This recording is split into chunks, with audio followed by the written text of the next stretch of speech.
Bom dia, pessoal, bom dia, galera do primeiro ano, voltando aqui com mais uma aula do componente curricular de Geografia. E dessa vez nós vamos trazer para você as influências do sistema capitalista no espaço, na construção do espaço geográfico, tá? Fiquem atentos aí às aulas desse dia, e que no final nós vamos também queremos deixar uma atividade para vocês, tá? Dizer que a gente não viu todas as atividades avaliativas ainda, mas estamos vendo, dizer que estão se saindo bem, graças a Deus. E é isso aí, continue assim, beleza? Bom, o sistema capitalista tem grande influência na transformação do espaço geográfico, e a gente percebe que essa grande influência dá a entender de que o mundo encolheu com a aplicação das tecnologias no sistema de veículos, né, de transporte do mundo. A gente percebe que observa que parece que o mundo encolheu com tanta tecnologia aplicada aos meios de transporte. Mas se dá por conta da seguinte forma, né? Em 1500 a 1840, a gente observa que a velocidade máxima dos meios de transporte era aí a 16 km por hora, chegava a mais ou menos a 16 km por hora. As carruagens, os barcos da época, a velocidade máxima, que eram os principais meios de transporte, a sua velocidade máxima era 16 km por hora. E aí vai evoluindo de 1850 a 1930, a gente já viu que tem surgem as locomotivas a vapor, e essas locomotivas já vêm com uma velocidade média aí de 100 km por hora. Para os anos 50, a gente vê o que surge nos meios de transporte, os aviões, né? Os aviões que vêm aí com uma velocidade de 480 a 640 km por hora. E por último, em 1960, surgem os jatos, né, de passageiros, para transporte de passageiro, com uma velocidade de 800 a 1100 km por hora. Então houve uma evolução muito grande na velocidade dos meios de transporte, que foi preparado tecnologicamente para essa questão de transportar passageiro, de transportar a produção e tudo mais. Então não foi o mundo que encolheu, foi de fato a tecnologia que se desenvolveu nos meios de transporte. Bom, pessoal, vamos ver aqui os aspectos fundamentais, né? Os aspectos fundamentais do sistema capitalista. Tá observando aí esse sistema capitalista. A gente vai observar que ele tem uma economia, ele é baseado na economia de mercado, né? É baseado na economia de mercado. Ele é voltado para a fabricação de produtos comercializáveis, denominado mercadoria. Ele tem a obtenção constante do lucro e a acumulação de capital, e ele tem como base também a propriedade privada, né? Essa propriedade privada, tá bom? Quando se fala de mercado, a gente já tem mais ou menos uma ideia do que vem a ser um mercado, um lugar de venda, né? Um lugar de compra, um lugar onde você vai encontrar mercadorias para fazer essa transação, que outrora era de troca, mas hoje tem uma moeda para se trabalhar, para se comprar essa mercadoria. Aqui mais uma situação, pessoal. O sistema capitalista baseia-se na propriedade privada dos meios de produção, e aí a gente faz essa relação aí, a relação entre capitalismo, o sistema capitalista burguês, o proletário, a sua produção, como acontece propriamente dito. A gente observa que o burguês são os donos dos meios de produção, e que entra com os utensílios, com as ferramentas, com a matéria-prima e com as edificações na questão da produção.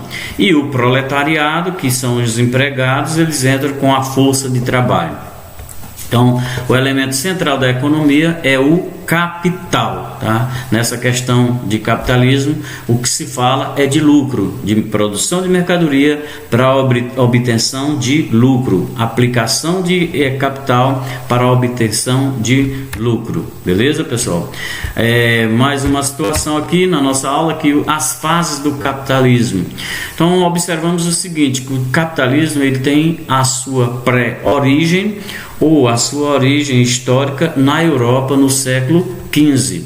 Então, desde então, esse sistema passou por diferentes etapas ou fases e constitui hoje o modo de produção dominante do mundo, tá? O capitalismo hoje é o modo de produção dominante do mundo. Nessa outra situação, a gente vai ver o capitalismo comercial, né? Qual o capitalismo comercial com as suas etapas, etapa que se estende, esse capitalismo comercial ele se estende do final do século XV até meados do século XVII. Então, essa fase ela é marcada pelo período das chamadas grandes navegações. É o período em que Portugal, Espanha, Inglaterra e Holanda, elas se lançaram no mar em busca de novos campos, perceberam que somente ali onde elas, no seu território, não era mais suficiente para ter matéria-prima, para vender a produção, então elas se lançaram ao mar à conquista de novas colônias para ter matéria-prima, produção da matéria-prima e para ter espaços de venda da sua produção, né? Daí então surge as novas colônias, né, americanas, africanas, asiáticas, por esses países, Portugal, Espanha, Inglaterra e Holanda, conquistadas por eles.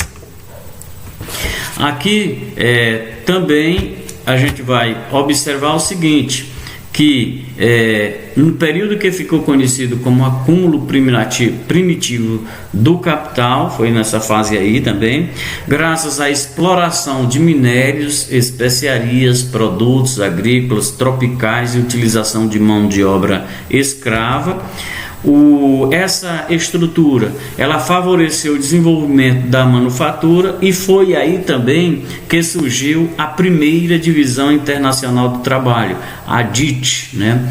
Essa divisão internacional do trabalho que intensificou a questão do desenvolvimento do capitalismo, tá? Essa DIT é de extrema importância para o que nós vemos hoje nas transformações, nas produções do sistema capitalista. Aqui, pessoal, a gente vai ver sobre o capitalismo industrial, uma nova fase, né? Uma nova fase que surgiu lá na Inglaterra com a máquina a vapor. Essa etapa que se estende da segunda metade do século XVII, com o advento da Revolução Industrial, até os fins do século XIX. Essa é a primeira revolução industrial, onde surge a máquina, né, para a produção. É marcada pela implantação da indústria moderna na Inglaterra como principal atividade econômica. Então, o acúmulo do capital em função da exploração colonial passa a segundo plano, esse acúmulo de capital. E a produção de mercadorias industrializadas em larga escala passa a ser prioridade. Então, se tem uma nova visão nesta nova fase do sistema capitalista. Se pensa mais na produção de mercadoria em larga escala, né? Se pensa mais em uma venda maior, em uma exportação maior, né? Uma produção para exportação. O capitalismo industrial consolidou-se com a DIT, né? Com a Divisão Internacional do Trabalho. As colônias se especializaram em enviar matérias-primas e as metrópoles, por sua vez, puderam ampliar seus mercados consumidores. Dessa forma, consolidou-se a subordinação econômica e tecnológica das colônias, tá? Em relação às grandes potências europeias. E aqui vem a situação do liberalismo, pessoal, do liberalismo. Nesse período aqui do liberalismo, nesse período o capitalismo é regido na concepção de livre concorrência, tá? A livre concorrência. O mercado visto como suficiente para regular os preços, ou seja, quando a oferta de um produto é maior que a procura, os preços diminuem, mas quando a procura é maior que a oferta, os preços aumentam, né? A lei da oferta e da procura, tá bom, pessoal? Outra coisa é o capitalismo financeiro ou monopolista. Essa etapa que se consolidou nas primeiras décadas do século XX, tá? Com a segunda revolução industrial, a segunda revolução propriamente dita, o aumento da competição para a necessidade de garantir acesso a novos mercados, tá? Houve esse aumento, e também as principais características dessa nova fase: fusão do capital das indústrias com os capitais dos bancos. Houve ali uma fusão desses capital indústria, capital dos bancos, o mesmo capital, tudo num sentido só. Os bancos cresceram de tamanho e importância, passando em muitas vezes a assumir o controle das indústrias. Então surgiram nos vários setores da economia grandes empresas que em geral controlavam todas as etapas da produção. Continuando aqui, pessoal, os trusts, né? Evoluíram para monopólios, pois as grandes indústrias eliminaram o poder de concorrência das pequenas indústrias e passaram a acomodar sozinhos os mercados consumidores. O máximo que ocorria era a formação de oligopólios, ou seja, grandes indústrias de um mesmo setor que disputam um mesmo mercado, os oligopólios. Como consequência imediata, temos a decadência da ideia de Smith de livre concorrência, tá? Imediatamente nessa fase temos essa decadência, ela entra em desuso, beleza? Pessoal, ficamos por aqui. Um abraço a todos, fiquem em paz, uma boa semana, que Deus possa estar livrando todos nós aí de qualquer tipo de doença, tá? Principalmente da Covid. Deus abençoe as famílias de vocês, tá bom? Um abraço.